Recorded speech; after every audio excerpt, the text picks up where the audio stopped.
todos vamos em toda essa entrevista coletiva com o técnico Rogério Ceni, após a classificação para as quartas de final da Copa do Brasil. Tudo bem, Rogério? Boa noite. O pessoal estava falando aqui ao vivo, a gente está ouvindo no Jovem Pan, e o Souza tinha falado que o pessoal precisa acreditar um pouco mais no São Paulo, né? O jogo de hoje é de quem acredita em si mesmo, é de um time que acredita que mesmo com as dificuldades e que talvez com um desempenho bem ruim na primeira etapa, possa reverter o placar e sair classificado. Boa noite, primeiro um abraço para o Souzinho, meu parceiro, amigo, fico feliz dele ter sucesso numa nova profissão. Eu acho que nós fizemos 15, 20 minutos ruins. Eu não sei porquê, acho que até uma coisa meio tradicional no futebol brasileiro, você espera o adversário te bater para depois você reagir. É uma das coisas que nós temos que aprender a jogar dentro e fora de casa da mesma maneira, ter o mesmo comportamento. As duas vezes que nós viemos aqui, nós esperamos tomar os gols para depois começar a jogar. Aliás, da última nós praticamente não começamos a jogar. Hoje, depois do 20º minuto, 2-0 no placar, nós começamos a botar a bola no chão, trabalhar essa bola e aí nós começamos a envolver o Palmeiras, criar as nossas oportunidades de gol. Eles tiveram a chance de definir a partida no pênalti, mas o futebol é isso. Aqui é o São Paulo da Floresta, onde a moeda cai de pé. Há 17 anos atrás nós ganhávamos uma Libertadores na noite de hoje no Morumbi. Hoje, com todo respeito, nós eliminamos o atual campeão da Libertadores, o que é um feito, acho que digno para São Paulo. Então, muito feliz, mas nós temos que aprender lógico que tem todas as dificuldades que o time adversário lhe impõe. É um time de muita qualidade, nós sabemos disso. Mas nós temos que tentar, desde o começo da partida, jogar, não esperar sofrer gols para daí depois começar a colocar o ritmo de jogo. E depois fomos corajosos, tiramos um zagueiro, botamos mais um jogador de frente, já com resultado nos pênaltis. Tentamos, acho que a todo custo, tentar fazer o segundo gol. O Palmeiras já recuou um pouco mais, já não marcava mais pressão, nós tentamos, mas levamos para os pênaltis e fomos mais felizes, tivemos mais sorte que o Palmeiras no dia de hoje. Rogério, tudo bem? Rogério, eu gostaria que você falasse sobre aqueles primeiros 13 minutos. O que passou na sua cabeça? Depois do primeiro gol, deu para notar que você chamou o Igor Vinícius, passou algumas orientações e logo na sequência saiu o segundo gol. Obviamente você não passou mais nenhuma orientação porque foi muito rápido. Então, o que você pensou naquele momento? Passou de repente o filme da final do Campeonato Paulista? E só um outro detalhe, você acha que tem algum componente de sorte, né? O Abel até foi perguntado sobre isso. Você acha que foi competência? Você acha que foi sorte? Um pouco de cada? Eu acho que no futebol, quando se perde, as pessoas acham que você tem sorte. Quando se ganha, elas são competentes, né?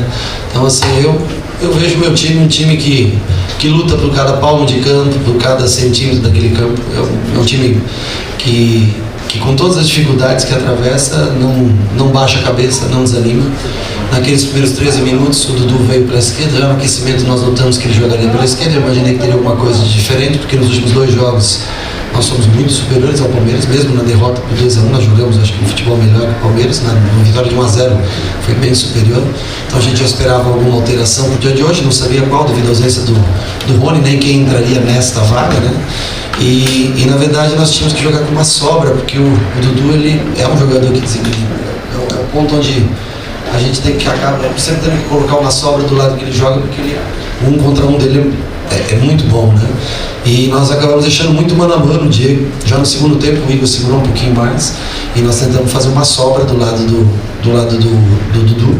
E aí o jogo acho que foi se estabilizando. Tivemos a infelicidade do pênalti, né? Uma bola que bate na mão do Caleri, não sei. Eles desperdiçaram o pênalti, nós tivemos o pênalti em seguida, fizemos e acho que continuamos jogando. Acho que foi a parte mais legal. Não recuamos, continuamos jogando para frente. Mas eu vejo assim que os pênaltis, não sei se eu não coloco tanto como sorte, eu coloco muito no emocional de cada atleta, né? No psicológico, no emocional, na pressão. Eu acho que isso conta muito. Não é um fator de sorte. Você tem um goleiro que vai melhor que o outro, você tem batedores que têm mais frieza do que o outro. Mas eu acho que de se destacar é a tenacidade, a firmeza de o clube não desistir do jogo, do time não desistir do jogo, mesmo quando estava na situação mais adversa. Talvez tenha sido essa a maior virtude no dia de hoje, né? Os caras se mantiveram focados mesmo com adversidade em campo. E aqui é sempre difícil, jogar realmente, além da bela equipe, né? Um gramado bem rápido, estão mais acostumados, nós temos que reconhecer que é um grande time. Talvez hoje é o time que joga aí futebol mais envolvente do país. Hoje conseguimos, acho que a partir do minuto 15, minuto 20, igualamos o jogo e fizemos um jogo bem mais parelho do que foi a final do Campeonato Paulista. Rogério, tudo bem? Boa noite. Eu queria que você explicasse a substituição do Miranda no Nicão. Você disse que naquele momento da partida tira o defensor porque acreditava até, quem sabe, num empate naquele momento da partida, mas já foi pensando nas penalidades, você que acompanhou de perto essa pausa que o Nicão teve por 2 meses, como que ele estava, como que foi a conversa com ele ali para ele entrar na partida? Primeiro que o Miranda estava com uma dor na panturrilha, já estava sentindo. Eu ia fazer a substituição antes, se vocês observarem, antes da marcação do pênalti, para tentar ter uma opção a mais no ataque, ia mudar o sistema para uma linha de 4, com um volante e 3 meias, o Nicão fazendo esse papel de meio pelo lado direito. Aí combina com o pênalti, mas eu parei para pensar um segundo só depois disso, mas o Miranda precisava sair de qualquer maneira. E nós mantivemos a alteração que nós pensamos antes da penalidade, porque o Nicão é um jogador que retém bem a bola, protege bem a bola, e ele treinou muito bem essa semana. Ele vem, eu sei que é difícil para um cara que está há tanto tempo parado, mas para jogos grandes, assim, esses caras que tem, ele consegue, né, prender a bola, consegue acalmar o jogo. Eu acho que foi importante a entrada dele, é importante para ele ganhar confiança também. É um jogador que o clube investiu bastante e nós esperamos o retorno dele. E teve também a frieza, a capacidade de bater o pênalti. Lógico que quando eu coloquei ele, eu já imaginava ele, quando depois que deu o pênalti, nós convertemos o gol numa possível decisão por pênalti, que ele também pudesse colaborar com a gente. Rogério, me permita sair um pouquinho do tema classificação para falar sobre a sua renovação de contrato antecipada. No ano passado, você ficou em dúvida por conta de tudo que aconteceu, você chegou para apagar incêndio, e nesse ano você, ou no caso São Paulo, anuncia a sua renovação de contrato de forma antecipada. Eu queria que você falasse os fatores que fizeram com que você aceitasse continuar nesse desafio e falasse também sobre a mentalidade do clube internamente, essas pessoas que fazem parte do departamento de futebol. Porque nos últimos anos o São Paulo se preocupou muito com os resultados finais. E, independentemente dos resultados, eles anunciam antecipadamente a sua renovação de contrato. Eu fico feliz de dar continuidade. É um clube no qual eu gosto de trabalhar, um clube que eu vivi minha carreira toda, me dedico bastante no meu trabalho. Sei de todas as dificuldades que o clube tem, mas também sei de toda a vontade que o clube teve em tentar contratar pontualmente jogadores. Talvez não chegaram todas as peças da maneira como a gente queria, com as características que a gente queria, mas o clube se esforçou em dar condições pra gente. Eu fico feliz de trabalhar com a base, eu gosto muito dos garotos, eu acho que é a única maneira que a gente tem. É um clube que tem milhões de juros por ano para pagar. Uma venda de um jogador praticamente paga os juros de dívida do clube. Então nós precisamos fazer jogador daqui de dentro, né? Ou então aguardar a presença de alguém que possa investir para trazer os jogadores, para fortalecer ainda mais o grupo. Mas é um clube que eu trabalhei minha vida toda aqui, eu gosto de trabalhar, gosto de desafios. Agradeço ao presidente pela confiança. Acho que é importante para ele também. Eu acho que se faz importante a presença. Eu vejo a perspectiva de tentar ganhar o próximo jogo, que eu falo para vocês, são 3 competições, só 5 times sobrevivem a 3 competições hoje: Flamengo, Corinthians, São Paulo, Atlético Goianiense e Atlético Paranaense. São só esses 5 times que sobrevivem hoje às 3 competições. Se nós temos elenco para tocar 3 competições, eu, com toda sinceridade, acho bem difícil. Agora, se nós não tivéssemos todos aqueles caras lesionados, com certeza eu acho que nós estaríamos numa situação mais confortável. Lamentamos, por exemplo, a perda da Boleda por tanto tempo, Sara, a perda e agora a venda, Alisson, há muito tempo já está fora, desfalcando a gente. O Caio, que podia ser em alguns jogos, entrar, como foi o Thales, entrou agora contra o Atlético Mineiro, que jogou Thales, jogou Rodriguinho, jogou, né, o meio campo foi Pablo, todos os garotos. Então assim, eu tenho prazer em trabalhar no São Paulo, e é por isso que eu continuo aqui. Se nós vamos ser campeões esse ano, eu acho uma tarefa bem difícil levar o São Paulo a títulos nesse ano. Se nós vamos brigar todos os dias, eu acho que o torcedor, pelo jogo de hoje, entende que nós vamos fazer o nosso melhor, deixar o nosso melhor todos os dias e tentar o São Paulo ser competitivo. É isso que nós queremos tornar, para que um dia o São Paulo possa se tornar mais forte ainda e começar, quem sabe, um campeonato, como vocês apontando, o São Paulo tem uns 3 entre os 4, né? Coisa que hoje a gente vê Palmeiras, Flamengo e Atlético bem à frente nessa disputa. Rogério, boa noite. O Abel veio aqui e explicou essa eliminação dizendo que é coisa do futebol, né? É um componente do futebol, ele perdeu 2 pênaltis, como o principal batedor do pênalti. Citou até que o São Paulo nos primeiros 15 minutos estava perdido, depois conseguiu igualar o jogo, como você citou aí. Mas você, analisando também essa sorte que ele citou, felicidade, que ele não teve, você acredita que veio para o São Paulo assim também, um componente que não se mede, ou você analisa de outra forma? Cara, é a segunda vez que eu tenho sorte contra ele, né? Contra o Flamengo também eu tive sorte e nós fomos campeões da Supercopa. Hoje também a sorte veio, né? Eu assim, eu não tenho problema em reconhecer, por exemplo, no final do Campeonato Paulista, nós fomos superiores no primeiro jogo, Palmeiras superior no segundo jogo. Então assim, eu acho que é importante também você reconhecer, 15 minutos perdidos, mas os outros 85 que tiveram bem lúcidos no campo, o São Paulo teve. Acho que até o Palmeiras, os últimos 15 também teve bem perdido no campo. Depois que perdeu o pênalti, o Palmeiras ficou bem perdido no campo. Estar perdido também faz parte do jogo, quando se joga contra uma grande equipe como nós jogamos hoje, né? Mas eu acho que a gente tem que sempre tentar valorizar o trabalho, né, dos outros, assim como o Palmeiras, com muito merecimento. Toda vez que é campeão, todos valorizam e reconhecem o trabalho do treinador. Rogério, boa noite. Eu queria saber se foi uma escolha difícil para você deixar o Luciano no banco, né? Mesmo sendo uma fase muito boa. Se você se arrependeu durante a partida alguma hora ou não? Não, mas é uma escolha bem difícil, porque eu vinha Patrick com gols, Luciano com 5 gols nos últimos jogos. Mas eu tenho que fazer a minha opção pela parte tática. E me corta o coração, às vezes, deixar um jogador fora de uma partida. Assim como o Patrick também sai, acaba sendo, lógico, quem sai no intervalo, perdendo um jogo, fica triste quando sai. Eu sei que o Luciano também não fica feliz, mas assim, dentro do que a parte tática pediu, o Patrick era a peça para ser usada no dia de hoje. Agora o Luciano, como um atacante principalmente, né, ele se destaca, se sobressai. E o Palmeiras talvez seja uma das poucas equipes que encaixa melhor o Patrick do que o Luciano num sistema de ataque, mesmo ele não sendo um atacante. Mas é bom quando o treinador corta o coração do treinador por deixar uma opção de fora e tem uma outra boa opção para colocar em campo, né? Mas faz parte da tomada de decisões. A gente é escolhido para isso, analisar o dia a dia.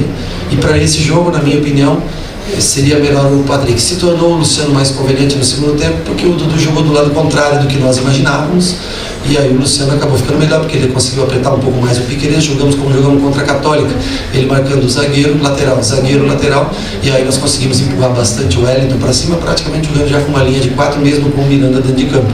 Então acho que daí no segundo tempo, um jogador que flutua entre linhas. O Palmeiras teve momentos que deixou uma linha praticamente de 3 atrás, então ele consegue flutuar bem. Caleri prendeu o último homem, e aí onde nós conseguimos ter um pouco mais de posse de bola. Então ele foi muito útil para a gente no segundo tempo. O Patrick tentou ser melhor no primeiro, e escolhas assim são difíceis para o treinador, mas eu sei que o torcedor às vezes diz, por que não coloca aquele? Mas se você tira o Patrick também iam reclamar. Então a vida é assim, feita de escolhas. Rogério, boa noite. Há algumas semanas a gente conversou e você falou que vamos esperar o dia 18. O dia 18 vai chegar com São Paulo vivo em 3 competições. Primeiro eu queria saber se isso muda o planejamento agora para essa janela de transferências de alguma maneira. E segundo, como é que foi essa diferença de vestiário no intervalo e agora? Porque a gente viu algumas fotos que o São Paulo divulgou de jogadores emocionados também. Sim. Eu acho que talvez seja uma das grandes vitórias da carreira de muitos aqui, né? Da curta carreira de muitos, né? Numa Copa do Brasil, um adversário tão tradicional e que vem num momento especial, que é o Palmeiras.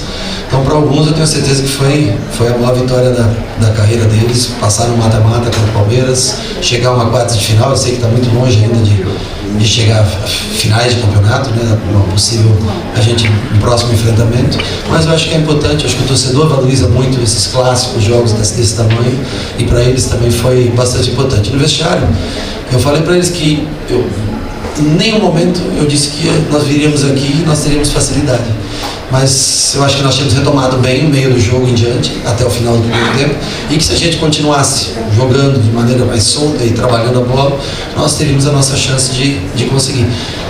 Lógico que eu repito, o Palmeiras teve a grande chance do jogo antes da nossa, mas aproveitar ou não é uma questão que está inserida no contexto do futebol. Mas assim, foi uma coisa, eu vi como uma coisa negativa muito negativa os primeiros 20 minutos, que parecia a final do Campeonato Paulista. Em contrapartida, na metade do primeiro tempo em diante, até o final do jogo, acho que nós nos comportamos bem, tivemos posse de bola, controle, passes, finalizações. Jogar aqui não é nada, sempre vai ser difícil, sempre vai ser complicado. Torcida, pressão, o time adversário, a qualidade do time, seu treinador. conseguimos suportar, acho que a parte mais difícil do jogo, e fomos premiados com o gol que levou para as penalidades. Planejamento, a direção está tentando ver um ou outro jogador, não, acho que, nem sei se não é da minha alçada falar, mas acho que até com dinheiro de investidor, porque o clube também não tem condições econômicas para fazer investimentos grandes. Nós precisamos de uma outra peça, porque tem jogadores que só voltam no ano que vem, né?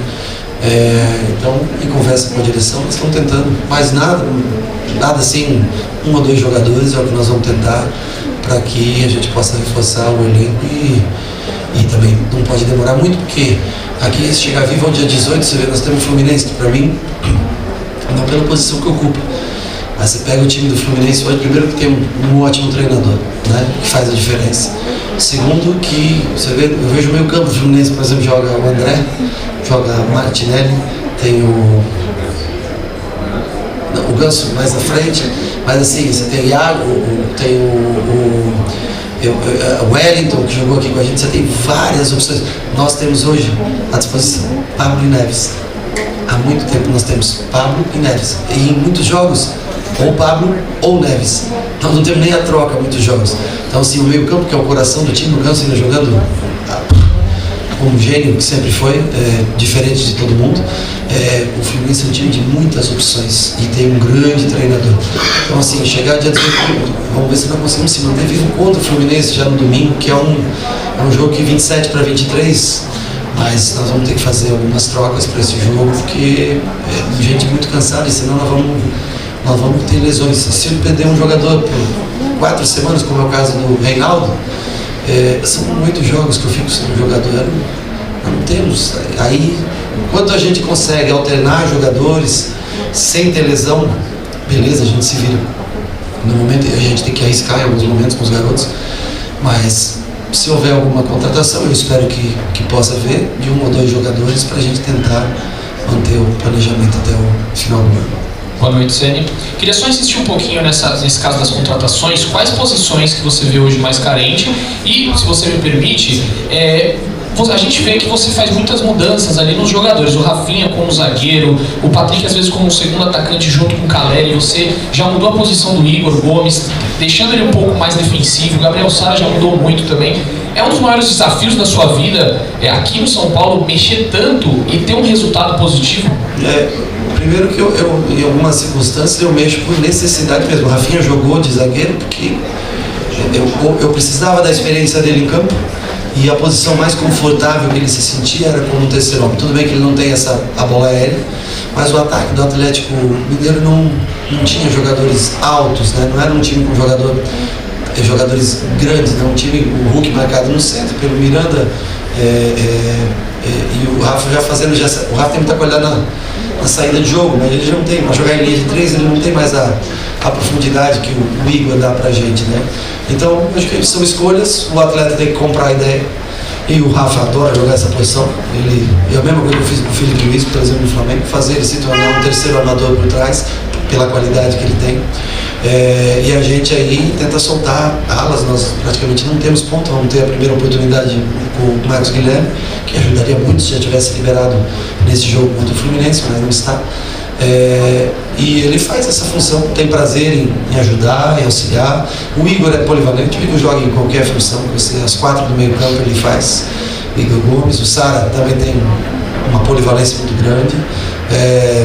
E nós vamos tentando, cara, vamos tentando se ajustar. Depois, como falta, a gente faz um treinamento, 2, vê, experimenta se o jogador dá certo ou não, para tentar utilizar no jogo. Não é, eu tendo todos os meus jogadores em condições, eu vou usar, logicamente, cada jogador na sua devida posição. Não tendo todos os jogadores, a improvisação ela se faz necessária. Boa noite.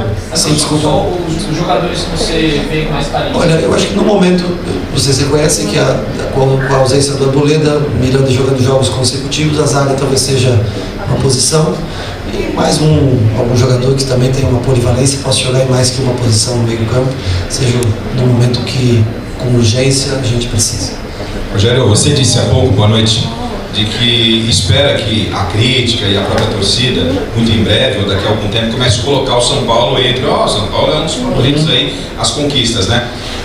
Esse São Paulo fez 3 jogos com o Palmeiras, que está naquela prateleira alta, jogos iguais, e eliminou o campeão né? E campeão da Libertadores na casa deles. Foi lá a Belo Horizonte enfrentar o Atlético, que também está naquela prateleira alta, com um time completamente remedado, tinha muitos problemas, e acabou trazendo um empate. Você acha que a gente exagera um pouquinho de procurar colocar, do jeito que se desenhou a Copa do Brasil, o São Paulo também entre um dos favoritos aí, por tudo que tem feito? Te digo que é um dos 8 favoritos do São Paulo.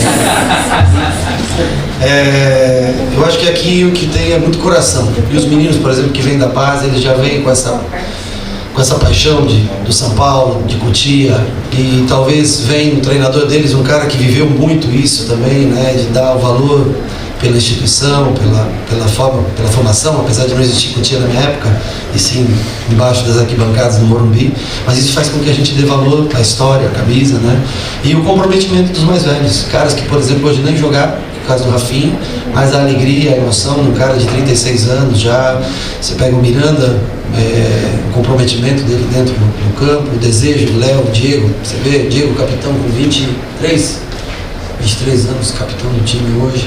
Por quê? Porque é um cara que veste a camisa. O torcedor, eu acho que se vê representado no Diego, né? Então, jogadores que estavam aí encostados praticamente.